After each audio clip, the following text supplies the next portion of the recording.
Bonjour à tous et à toutes et bienvenue sur ma chaîne Au plaisir des papilles. On se retrouve pour un gâteau simple, délicieux et rapide.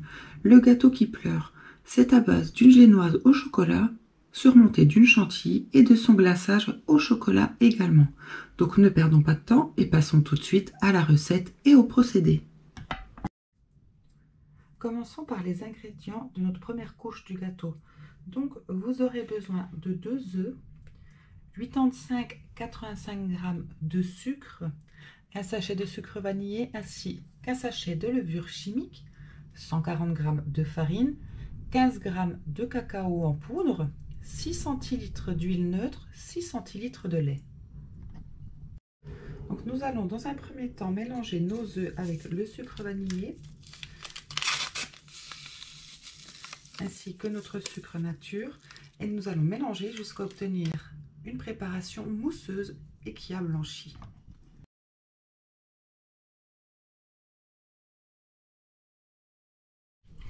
Ensuite, nous allons pouvoir ajouter notre huile. Nous mélangeons jusqu'à ce qu'elle soit bien intégrée au reste des ingrédients. Puis, nous allons faire de même avec le lait.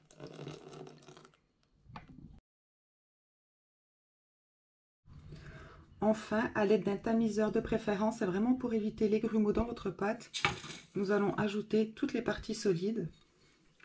Puis, nous allons mélanger jusqu'à l'obtention d'une pâte bien homogène.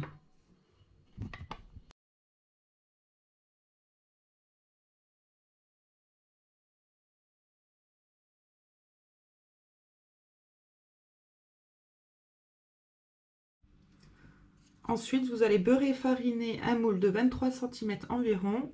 On y dépose notre pâte et nous allons enfourner à 170-170 degrés pendant 15 minutes environ. Pour le sirop d'imbibage, vous aurez besoin de 80-80 g de lait qu'on fait tiédir, auquel nous allons ajouter 2 cuillères à café de chocolat en poudre. On mélange bien. Puis nous allons venir piquer un petit peu partout notre gâteau à l'aide d'une fourchette pour bien faire pénétrer notre sirop d'imbibage.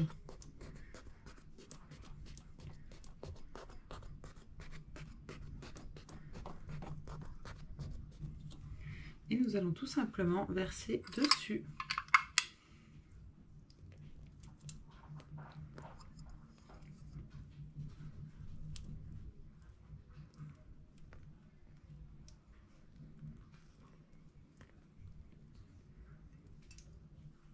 Nous le laissons ainsi pour le moment. Passons désormais à notre crème chantilly. Vous aurez donc besoin de 200 g de mascarpone, 2 sachets de sucre vanillé, 80-80 g de sucre glace ainsi que 40 centilitres de crème fraîche, entière et bien fraîche. Vous pouvez placer quelques minutes au congélateur votre bol ainsi que votre crème et vos fouets. Donc pour la crème chantilly, c'est tout simple. Nous allons venir mettre le mascarpone, la crème,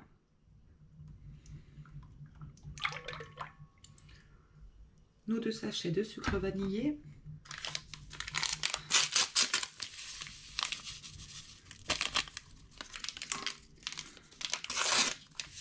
ainsi que notre sucre glace que nous pouvons tamiser pour éviter les grumeaux. Et nous allons mélanger jusqu'à obtenir une bonne crème chantilly. Ce procédé peut prendre plusieurs minutes.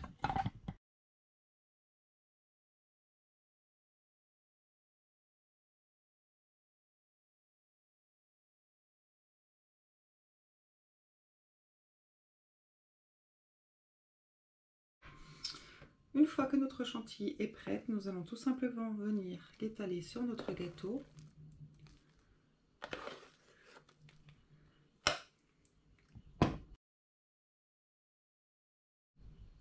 Nous allons désormais le conserver au frigo, le temps de préparer notre glaçage. Pour la dernière étape, c'est-à-dire le glaçage, vous aurez besoin de 20 centilitres de crème liquide ainsi que 120 g de chocolat. Donc moi j'ai mis 100 g de chocolat noir et 20 g de chocolat au lait, mais ça c'est selon les préférences. Donc on va tout simplement porter à ébullition notre crème. Et lorsqu'elle est bien à ébullition, on va tout simplement venir la déposer sur notre chocolat et mélanger jusqu'à ce que tout notre chocolat soit fondu.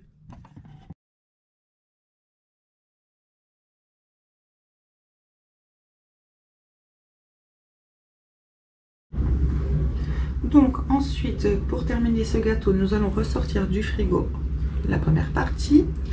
On attend bien que le glaçage est tiédi. Il ne faut surtout pas le mettre bouillant sur votre chantilly, sinon elle va retomber.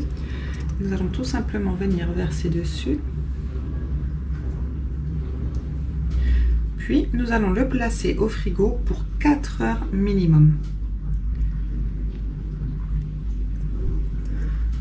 Je vous montre juste après le résultat après 4 heures au frigo. Voici le magnifique résultat après 4 heures au réfrigérateur. Je vais vous découper une part tout de suite. Et voici votre délicieux gâteau terminé avec une tenue parfaite. Si cette recette vous a plu, n'hésitez pas à liker, commenter et partager cette vidéo. Je vous souhaite une très bonne dégustation.